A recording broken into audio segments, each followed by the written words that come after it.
Okay, so as we move forward in going ahead and discussing what it is that I'm going to bring to your attention, I'm taking you to the c-find.com website, our c-find.com website. And one of the main releases that just came out has to do with this. Over 200 released Gitmo detainees are back to killing Americans. All right, so what does that mean?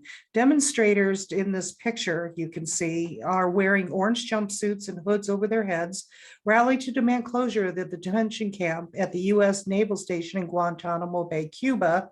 And these are demonstrators outside the White House that was going on January 11th, 2019. Now, they've been rallying to go ahead and release these AUMF prisoners for a very long time. In fact, as recently as July 19th, 2021, Julia Connolly reported the following about Gitmo. 39 men still remain. After prisoners' release, Biden urged to close Gitmo completely, bringing an end to 2 decades of unjust and abusive military detention of Muslim men at Guantanamo is a human rights obligation and a national security necessity, said the ACLU. And you can read the further part of the report right here. I have the link there. This again is on c-find.com as it stands right now. Over 800 Gitmo prisoners were released under the Obama administration, who worked very hard to close Guantanamo Bay, but did not succeed. Former President Trump mandated Gitmo was to stay open while he was in office. And also, he opened up the pre-trials. Again, none of these are in tribunals yet. After 20 years, they're all pre-trials. He opened up the pre-trials to the public in 2019, which is how Seavine, citizen journalists, and et cetera were there. We actually went to Fort Meade in Maryland and watched the Guantanamo Bay trials, the Gitmo trials via CCTV there in a special viewing room on Fort Meade. And it's exactly like being in Gitmo. That is actually open to the public should you want to do that, going to Fort Meade. And I believe there are some others on the East Coast that if you wanted to watch the trials, you could do it. You could even report if you so choose. Okay. So when you continue reading and knowing what was going on and why they have been trying to close Guantanamo Bay for a very long time, here's a report that just came out from the New York Post. Biden reversed Trump's order to keep Guantanamo Bay open after assuming office. 20 years after the 9/11 attacks, the U.S. intelligence documents revealed 229 rehabbed former Gitmo detainees have returned to terrorism and killing Americans, and an alarming 66% of them have not been recaptured and are still at large. Meanwhile, President Biden is quietly freeing more of these terrorist suspects from the Guantanamo Bay prison, all to fulfill his old boss's pledge to permanently close the facility in Cuba. Shortly after taking office, Biden reversed President Trump's executive order to keep Gitmo open and is lining up inmates to transfer out of the prison with the goal of emptying it and shuttering it, even though the remaining prisoners have long been classified by military intelligence as the worst of the worst and too dangerous to release. Last month, the president freed his first prisoner, accused terrorist Abdul Latif Nasir, leaving the number of remaining detainees at 39. 10 others have been cleared for release, including some of Osama bin Laden's bodyguards and 9/11 mastermind Khalik Sheikh Mohammed's safe house operator, according to Gitmo Parole Board documents. Still, other detainees have appeared to the Biden administration through their pro bono defense lawyers to ensure their release, despite the risk of them returning to militant activities. The suspected 20th hijacker, Mohammed al-Qutani, and a dozen other inmates are slated for parole hearings this year, documents reveal. Biden is clearing out the cells despite being fully briefed by his intelligence agencies that 1 in 3 released detainees have gone back to fighting against America, and some have actually managed to kill more Americans. Based on trends identified during the past 17 years, we assess that some detainees currently at Gitmo will seek to re-engage in terrorist or insurgent activities after they are transferred, a recent U.S. intelligence report warned. According to the December 2020 classified report by the Office of National Intelligence, a total of 229 of the 729 detainees released from Gitmo have re-engaged in terrorist activities, including conducting and planning attacks and recruiting funding terrorists. That's a rate of 31%. The share would be even higher if U.S. intelligence included engagement of anti-U.S. statements or propaganda in its definition of terrorist activities. Some of the repeat offenders have since died or been recaptured, but 151 or 66% of them are still at large, the document reveals, and some American blood on their hands. At least 12 released detainees have launched attacks on U.S. forces in Afghanistan and killed about half a dozen American soldiers and civilians. The exact figure remains classified. In fact, most of the former detainees found re-engaging in terrorist activities are Afghans, which raises security alarms given the Taliban sacking of the US-backed government in Kabul and the flood of largely unvetted Afghan refugees being resettled in US cities. More than 200 Afghan prisoners have been repatriated from Gitmo. One notorious Gitmo recidivist, Abdullah Guam Rasul, became the Taliban's operations commander in southern Afghanistan soon after his 2007 release from the prison. He was blamed for masterminding a surge in roadside attacks against American troops and organizing assaults on U.S. aircraft in Afghanistan. The Taliban has relied on former detainees to fill other key leadership roles as well, including the Taliban 5, who were released by President Obama in 2014 over Pentagon objections and are now top dogs in the revamped enemy group. As the Post first reported Monday, at least one of the freed Taliban commanders engaged in talks with Biden diplomats to secure the precipitous withdrawal of U.S. troops from Afghanistan. In addition, Mullah Zakir was sent from Gitmo to Afghanistan in 2007, where he became one of the Taliban's top military chiefs. Taliban fighters in this picture patrol of the Wazir Akbar Khan neighborhood in the city of Kabul, Afghanistan, Wednesday, August 18th, 2021. So that's just a couple days ago, folks. Counterterrorism experts warned that now that the Taliban has seized control of Afghanistan in the wake of Biden's widely criticized pullout of U.S. forces, more Gitmo alumni could take up with the Taliban and other terrorist groups in the country. One of the Taliban honchos who last Sunday captured the presidential palace in Kabul with armed fighters boasted in a victory speech that he spent several years at Gitmo. The former detainee Gholam Rouhani was captured by U.S. forces after 9/11 and incarcerated in the detention center in Cuba. He was transferred back to Afghanistan 6 years later, pleading he needed to return home to help his sick father run their family shop. Such pitiful stories are common in detainees pleading before the Gitmo's parole board, which has tended to sympathize with the tales, especially during the Obama administration.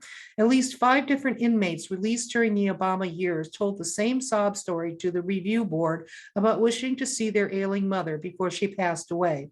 Their attorneys have successfully argued that the formerly violent clients have been rehabilitated through baking and yoga classes. Both Biden and Obama have justified paroling these America-hating jihadists by preconditioning their release on assurances from the Muslim countries taking custody of them that they will continue to rehab them, but reform efforts often fall short. While enforcement of transfer conditions probably has deterred many former detainees from re-engagement, the 3-page ONI intelligence report states some detainees determined to re-engage have and will do so regardless of any transfer conditions. The report added, former Gitmo detainees routinely communicate with each other, families from other former detainees, and members of terrorist organizations. Republicans and counterterrorism experts say the high Gitmo recidivism rate is further evidence that Biden's plans for closing the prison are dangerously misguided. Clearing out the prison would require resettling many of the terrorist suspects overseas in countries that have a poor track record of rehabilitating them and controlling them to ensure they don't return to violent jihad. And many have the remaining prisoners from Yemen, which is too unstable to take custody of them. So these dangerous detainees would have to be moved to US prisons, which don't have the same level of security as Gitmo. Then there are 14 high-value detainees, such as the suspected 9/11 architect Khalid Sheikh Mohammed, who are held at Camp 7, a classified facility at Gitmo. He and 4 other men are on trial for organizing the 9/11 attacks. If they are transferred here from the military prison, they have to be tried in US criminal courts and afforded all the accompanying rights given the US citizens. And potentially turning their trials into circuses. And then it has click here to read more from the US Post.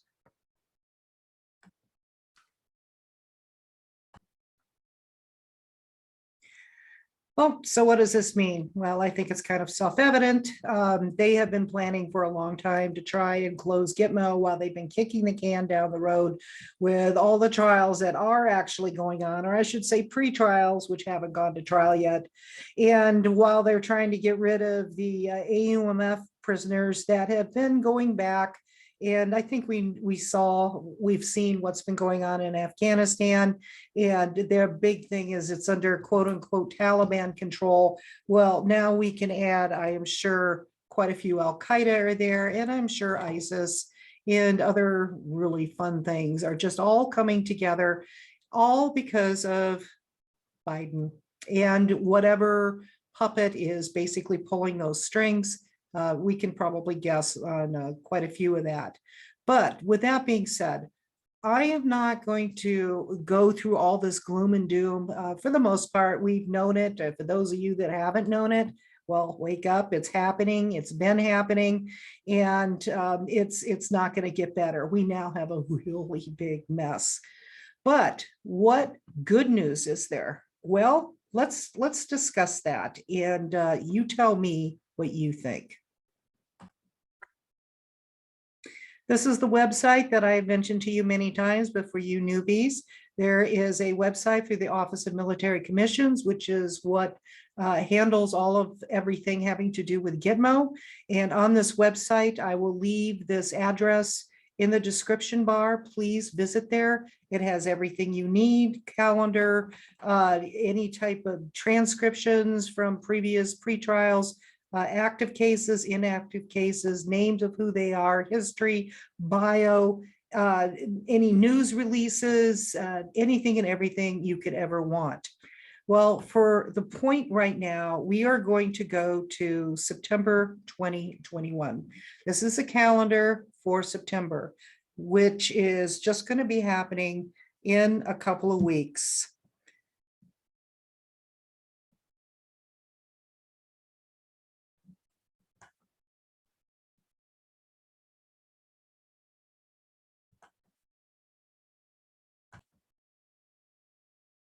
I apologize for that pause. I needed to get to one place here.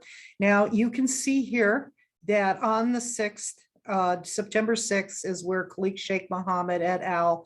Is starting with the motions hearing, and it lasts for 2 weeks, ending on the 17th. Now, what is interesting, and I'm going to just prove it to you here.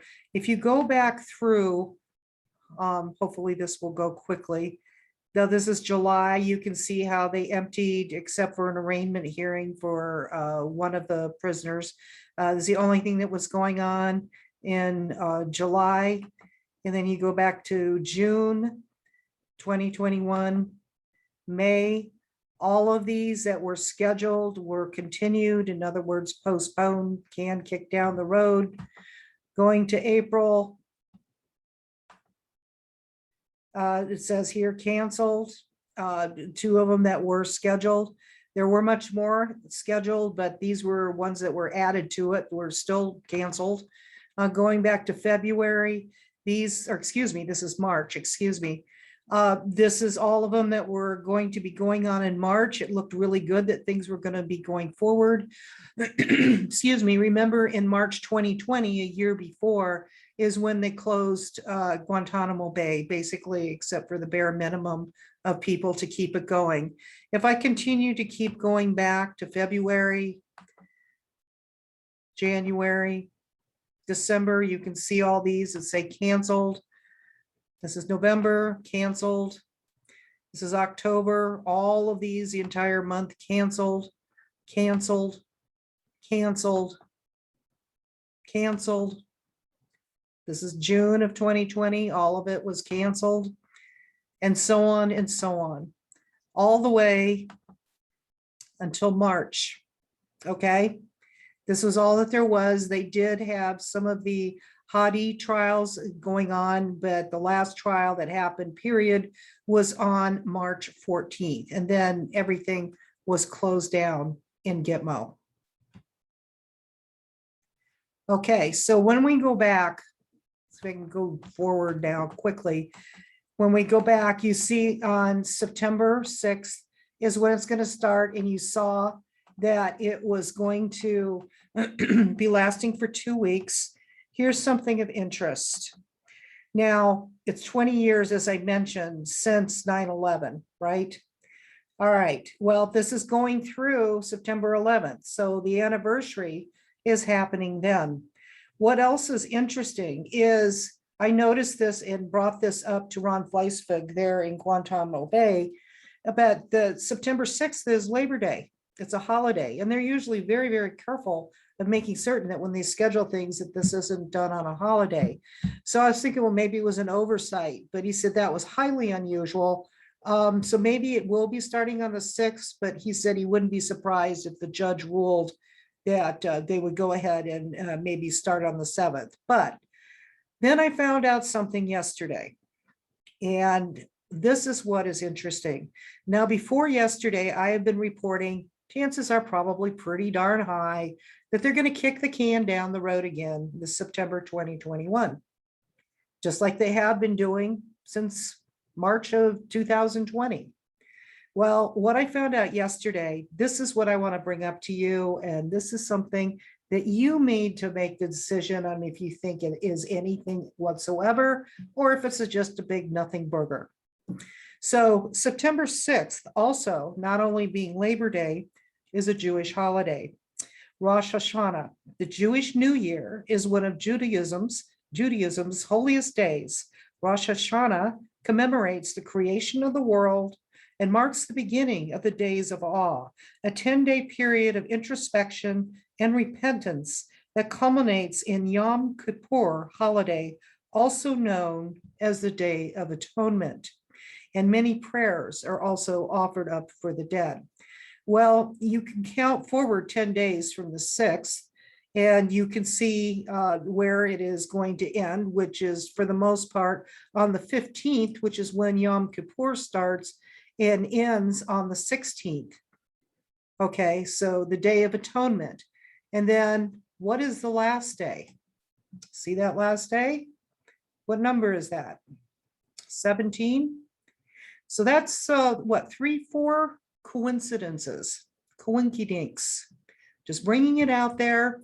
It may mean absolutely nothing, but I don't know. You make the decision. It's totally a wait and see, but you've got them accidentally starting the tribunals after a year and a half on a holiday, which is highly unusual for them to ever even schedule it mistakenly. Plus the fact it's the beginning of the Jewish New Year, Rosh Hashanah, which also commemorates the creation of the world and marks the beginning of the days of awe, a 10-day period of introspection and repentance, and culminates with Yom Kippur, which will be on the 15th and the 16th. It's also known as the Day of Atonement. And the very next day is number 17. So that all being said, out of all the days of the year, out of all the tribunals that are happening, because there are multiple others. In fact, when you scroll down, whoops, you can see that after those 2 weeks, they're doing the tribunals for the Muhammad Abdu Nashiri trials. And so, they could have started that on the, on the first couple of weeks, but they chose the 9/11 going through September 11th. Now, one other thing of importance that I'm going to be bringing up to you is what also was of interest was when I was in Fort Meade watching the Gitmo tribunals in September of 2020. Was that, yes, no, 2019, excuse me. In 2019, I was there during the trials during the September 11th. And at that time, a number of the victims and family members of 9/11 had been for many, many months, in fact, years, been trying to get information that was accidentally leaked about a hidden person from Saudi being something that they haven't been bringing up that was very much in, they felt had a lot to do with 9/11 that wasn't even in Gitmo. And they took all of these things to federal court for years and could never get anything released. Till finally on that September in 2019, it went in front of Barr. It went in front of Barr, Attorney General Barr, who was going to be making the decision to go ahead and release that name.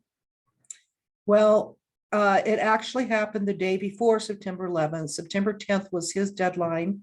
I did a video about this, and they, Guantanamo Bay had actually shut down a number of the open proceedings that were supposed to happen after that in anticipation to what Barr was going to release. It was actually kind of exciting. I thought, finally, they're going to move forward with some things. I mean, all the family members and the victims and et cetera had been working on this extremely hard. And I don't know how much you guys remember, but Barr did say that he would go ahead and release the name to the attorneys for the defense in Guantanamo Bay. So they were aware of that. And they were going to release it to some officials in Saudi. And they were going to release it to the family members, but in a sealed document that could not be opened until further notice. In other words, they were giving it to the attorneys of the family members. There was a release of a name. I believe it was released by the New York Times, how many months later, supposedly a leak. And the name was just, he was a nobody. It was a nothing burger. There's a whole lot more behind this, and I'm going to get into that in future reports. In fact, tomorrow, I'm going to go over some things that many of you, because of all the chaos and the drama that has been going on, you probably have forgotten. And this is where the really good news comes in. This is a reminder of some things that went down, that happened in the past, that I've actually done videos on.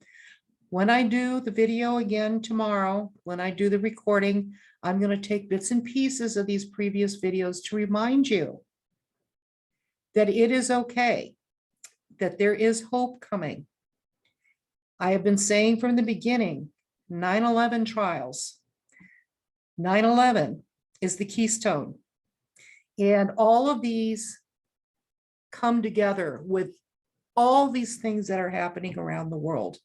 And once that breaks open, the dominoes are going to fall. Now, you've been hearing that and everyone's sick of it, and so am I, quite frankly. There's been so many times I've been right there. But as you can all tell, everything around the world is culminating together.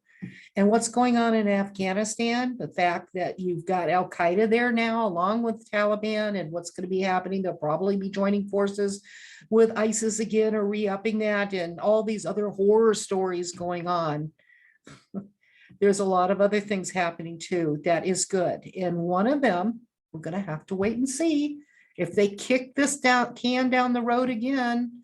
This another September, just suspending it for whatever reason.